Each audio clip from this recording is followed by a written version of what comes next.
नमस्कार, बिहार तक देख रहे हैं आप और आपके साथ मैं हूं आशीष रंजन। उपेंद्र कुशवाहा को लेकर इन दिनों बिहार की सियासत गर्म है। कहा जा रहा है कि कुशवाहा जेडीयू से नाराज चल रहे हैं। इस दौरान उनकी एक तस्वीर वायरल होती है एम्स से, जहां वो इलाजरत होते हैं और भारतीय जनता पार्टी के कुछ नेता उनसे मुलाकात करते हुए दिखते हैं। इसके बाद से बिहार की सियासत में कुशवाहा को लेकर तमाम कयास लगाए जा रहे हैं। कुशवाहा बीजेपी में शामिल हो सकते हैं, ये बात लगातार कही जा रही है। वहीं इस मामले को लेकर के और तूल तब बढ़ गया जब मुख्यमंत्री ने ये कह दिया कि कोई कहां जाता है, ये सवाल उन्हीं से पूछा जाना चाहिए। हम मुख्यमंत्री का वो बयान भी सुनाना चाहेंगे, उसके बाद हम इस चर्चा को आगे बढ़ाएंगे, क्योंकि आज भी मुख्यमंत्री जिस मंच से भाषण कर रहे थे वहां जेडीयू के तमाम नेता पहुंचे थे, लेकिन कोई नहीं था, तो वो शख्स थे उपेंद्र कुशवाहा। ऐसे में ये कयास लगाए जा रहे हैं कि क्या उपेंद्र डॉक्टर आलोक पांडे जी, तमाम घटनाक्रम को आप लगातार देख रहे हैं, अपनी राय भी रख रहे हैं बिहार तक पर। बिहार की सियासत में जो कुछ भी चल रहा है, all is not well between Kushwaha and Nitish Kumar, ये कहा जा रहा है। कितना सहमत हैं आप इससे? क्योंकि देखिए, नीतीश कुमार जब मुस्कुराकर कोई बयान देते हैं तो उस मुस्कुराहट में बहुत सारे राज छुपे होते हैं। देखिए, कुशवाहा का नाम लिया नीतीश कुमार, किस कदर मुस्कुराने लगे कि फैसला उन्हीं को करना है। मतलब सीधा गेंद कुशवाहा के पाले में फेंक दिया। जेडीयू की तरफ से स्टैंड क्लियर है, कुशवाहा फैसला लेने के लिए स्वतंत्र है। नहीं, मैं तो उसको दूसरी तरह भी देखता हूँ।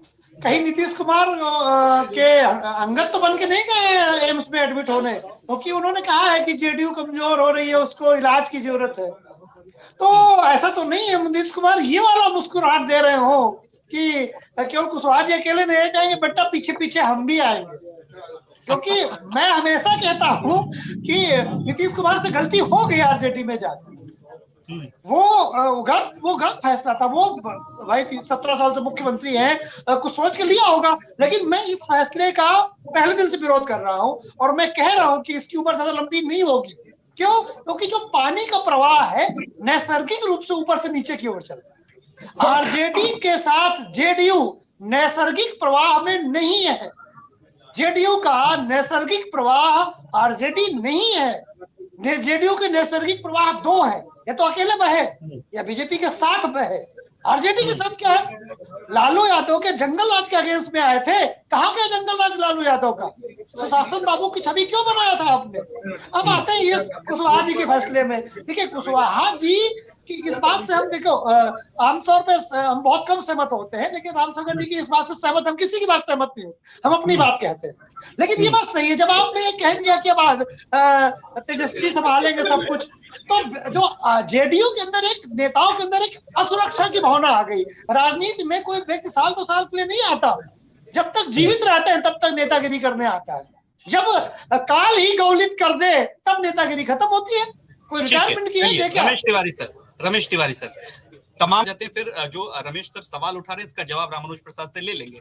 आलोक जी, मुद्दा को भटकाने की भी एक कोशिश है। पूरा कंट्रोवर्सी आप देखिए, चाहे रामचरितमानस विवाद हो या फिर जिस तरह से बयान आ रहा है, जो मौजूद सवाल है जो रमेश सर कह रहे हैं, इसको गौन करने की कोशिश चल रही है और इसके पीछे सत्ता पक्ष ही होगा निश्चित रूप से। आप क्या मानते हैं इसको लेकर? नहीं, भारतीय लोकतंत्र में नेता तो मौजूद सवाल का जवाब देने का आदी ही नहीं है। अगर ये लोग मौजूद सवाल का जवाब देते होते तो क्या बिहार में आर्थिक बदहाली इस लेवल की होती? बिहार में आर्थिक बदहाली में आरजेडी का अपना योगदान देखिए क्या है। जब भी इनसे इनके परफॉर्मेंस की बात करें या जेडीयू की बात करें, अरे भाई आप विश्लेषक हो कि बीजेपी की तरफ से बैठे हो भाई? अरे भाई आरजेडी की भूमिका के हमें नेता मत समझिए, हमारे सामाजिक परिवर्तन भी हमारा विधायक जी, जरा हमें बोलने की आजादी का आप लाखों साल से दबा के हमको रखे हो। ये लड़ाई अब तुमको कौन दबा के रखे हैं पुरानी बातों को लेकर के? रामानुज प्रसाद जी हक लेने के लायक आप विधायक बन गए बिहार गरीबी में जो की बात कर रहे हो आप। आरजेडी की नहीं देख रहे हो कि आरजेडी के पहले के शासन क्या था, आज क्या है? 17 वर्ष से तो आप भागीदार रहे हैं। ठीक है, 17 वर्ष से वो भागीदार नहीं रहे हैं। आप उस पर हम सवाल पूछ लेते हैं आपसे। रामचरितमानस का विवाद हुआ, ठीक है सर, उसके बाद तमाम आपके विधायक जिस तरह से जी आप बहुत देर से वेट कर रहे थे, जो मतलब लेकिन बस एक बात है, आपका जो विधायक बीच में नहीं बोलेंगे, नहीं तो उनसे बुलवा लीजिए पूरा। ठीक, नहीं, आप अपनी बात रखिए, वो मिसकम्युनिकेशन नहीं होगा। एक एक कर ही हम अपनी बात रखेंगे, तभी दर्शकों तक हम सही चीज डिलीवर कर पाएंगे। जी आलोक जी, बात रखिए। जी, आपका प्रश्न है कोई या मैं सीधे बात रखूं? नहीं, बात रखिए, आप कुछ कह रहे थे।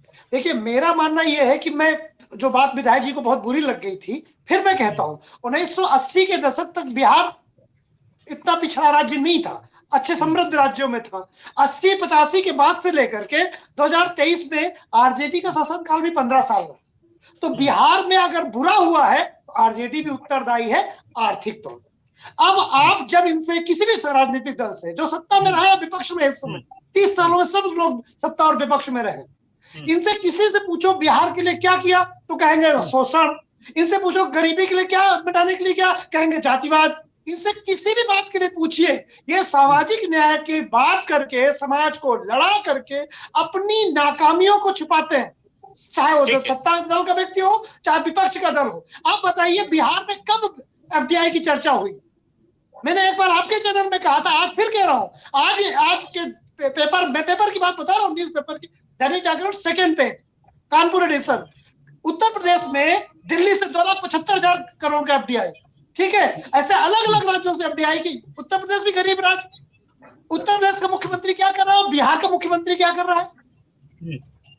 उत्तर प्रदेश में बुलडोजर चल रहा है, बुलडोजर चलवा रहे हो, बिहार का मुख्यमंत्री। रोज तक पहुंचने की इच्छा सबकी होती है, लेकिन के लिए पेशेंस कितना है, जो आप कह रहे हैं बिल्कुल जल्दबाजी में है। दूसरा, अगर वो आरजेडी जेडीयू को छोड़ के जाते हैं तो बीजेपी में बहुत ज्यादा मिल जाएगा, ऐसी संभावना नहीं है। मैं रमेश जी की बात से बिल्कुल सहमत हूँ, बहुत कुछ नहीं मिलने वाला, लेकिन समस्या ये है कि यहाँ भी क्या मिल रहा है। तो सोचते चलो इधर नहीं मिला तो उधर ट्राई करके देखते हैं। तो एक चरित्र चिराग पासवान को लेकर के बातें समझ, नीतीश जी उनके गुरु रहे हैं, वो अपने गुरु के कदमों पद चिन्हों पे चल रहे हैं। कभी इसको इससे फ्रेम एक मानसिक गुरु उत्तर प्रदेश, मानसिक शिष्य एक सवाल जो छूट रहा है, एक सवाल आलोक जी जो छूट रहा है, क्योंकि एलजेपी का भी पक्ष रखते हैं यहाँ पर, चिराग पासवान की बात समझ में आती है। कहा जा रहा है कि कयास ये लगाए जा रहे हैं, जैसे सिक्योरिटी भी मिली उनको कि मोदी कैबिनेट में उनको जगह दी जा सकती है, और भारतीय जनता पार्टी ने उनको तरजीह दिया, 2 उपचुनाव में उतारा भी, भारतीय जनता पार्टी को फायदा भी हुआ। लेकिन कुशवाहा को लेकर के स्थिति क्या रहेगी भारतीय जनता पार्टी में? इसको दोनों को मिलाते हुए आप अपनी बात रखें।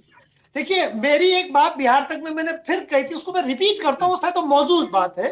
बीजेपी बिहार में बगैर बैसाखी के सरवाइव करना चाहती है, लेकिन उसका कॉन्फिडेंस उतना नहीं है कि तत्काल वो बगैर बैसाखी के सरवाइव करे, क्योंकि 17 साल तक नीतीश कुमार की बैसाखी की उसे आदत हो गई। तो जब आप पैर बहुत अच्छे हो फिर भी अगर आप बैसाखी के सहारे चले तो उस व्यक्ति को कॉन्फिडेंस नहीं आया कि मेरे पैरों पे भरोसा है। यदि बीजेपी 40% में तो पाती है तीनों उपचुनाव में, और उसके बाद भी उसे उतना भरोसा शायद नहीं है कि वो बिहार में अपने दम पे कुछ करेगी, तो कोशिश कर रही है कि नीतीश कुमार स्टेट ऐसा बिहार जहां कॉन्फिडेंस में नहीं रहती है भारतीय जनता पार्टी, क्या वजह है? पिछले तमाम चुनाव को देखें और इसमें मैं बता रहा हूँ एक कारण है, एक कारण मैं बता दूं, नीतीश कुमार ने इसी शर्त पर रहे हैं कि बीजेपी बड़ी लीडरशिप डेवलप नहीं कर पाई। अब ये कोई मानेगा नहीं, लेकिन सच यही है। नीतीश कुमार ने बीजेपी की बड़ी लीडरशिप को डेवलप नहीं होने दिया, ये बात सच है। नीतीश कुमार को बीजेपी ने बड़ा किया। ठीक है, आरजेडी के विधायक इस बात को स्वीकार कर रहे हैं कि उनका टूल जो है इस तरह से काम नहीं किया, मतलब महागठबंधन का वो टूल कुशवाहा पे काम नहीं किया, उसको अब तक वो अपने पाले में मतलब लेकर के नहीं आ पाए हैं कुशवाहा। आलोक पांडे जी नहीं तो सही कह रहे हैं, कम से कम हमें जान के अच्छा लगा आरजेडी ने अपनी कमियां स्वीकार की। कमियां स्वीकार करने के मतलब भारतीय जनता पार्टी के लोग एक्सेप्ट नहीं कर रहे हैं अभी तक। नहीं, वो ना करे तो ऐसा होता है जब नए कोई प्रेमी प्रेमिका को प्रपोज करता है, प्रेमिका अंदर से मन मना लेती लेकिन बाहर से मना करती रहती, बोला देखे अभी कितना इसमें दम है, सीरियस है कि नहीं है। तो कुशवाहा जी सीरियस है कि नहीं है बीजेपी तौलेगी, लेकिन ऐसा लगता है कि इलू इलू वाली व्यवस्था है। चलिए प्रोफेसर विनीत सिंह जी आपके पास आएंगे, चूंकि देखिए कहा यह जा रहा है कि जब कैबिनेट